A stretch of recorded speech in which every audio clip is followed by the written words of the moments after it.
handled these events with less aggression, less violence than any police force anywhere else in the world would do. First of all, the British colonial flag was hoisted in the wrecked ruin of the Legislative Assembly building, which was violently attacked. Imagine if a town hall in Britain were attacked and wrecked and a Chinese flag was hoisted inside the room, what the outrage would be. An example of light-handed policing is portrayed in the Western media as tyrannical, dictatorial policing. And that's simply objectively not true. This is part of a spectrum of attacks which are designed to slow China's advance, weaken China's internal cohesion, with a view to stopping China becoming the most important economy and country in the world.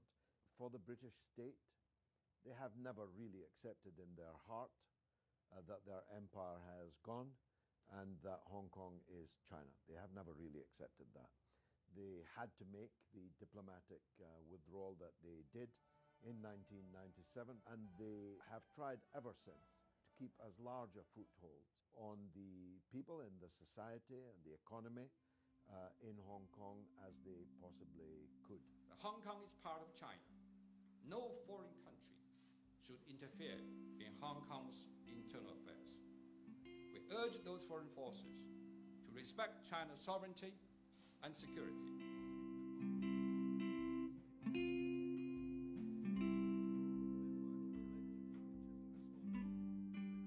Hong Kong is no more Britain's business than it is the business of Slovakia or Romania. We are just another foreign country. Surely, how Hong Kong is governed than how Saudi Arabia is governed. In the latter case, we accept that, absolutely, as long as they'll buy our weapons. We have nothing to say about the internal governance of Saudi Arabia. Indeed, the very same Tom Tugendhat argues that the internal affairs of Saudi Arabia are a matter for Saudi Arabia. But the internal affairs of China are apparently not a matter for China. China signed a deal to have one country, two systems. It didn't sign a deal to have two countries, two systems. And these are existential threats to China's national interest, to its sovereignty over all of its territory, and they should be and have been absolutely flatly rejected by China.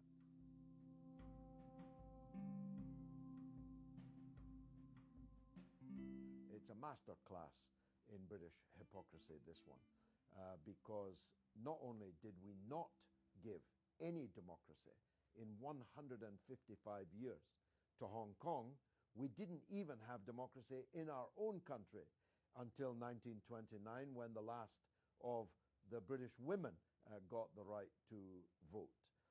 We gave no democracy to Hong Kong, no civil rights to the Chinese population. The idea that we have now discovered the need for Hong Kong to have so-called Western-style democracy should be laughed at by any objective person. People in Hong Kong have every right to grievances, to express their grievances. They have a right to ask their government to listen to them. And I'm sure that that lesson has been learned by the local government in Hong Kong and by the central government in Beijing. And it's important to, in the long term, win the hearts and minds of the young people in particular in Hong Kong, that they are Chinese, that they should be proud to be Chinese, that the day will come when many people in the world will wish that they were Chinese. And that battle, ideological battle, if you like, clearly still has to be won.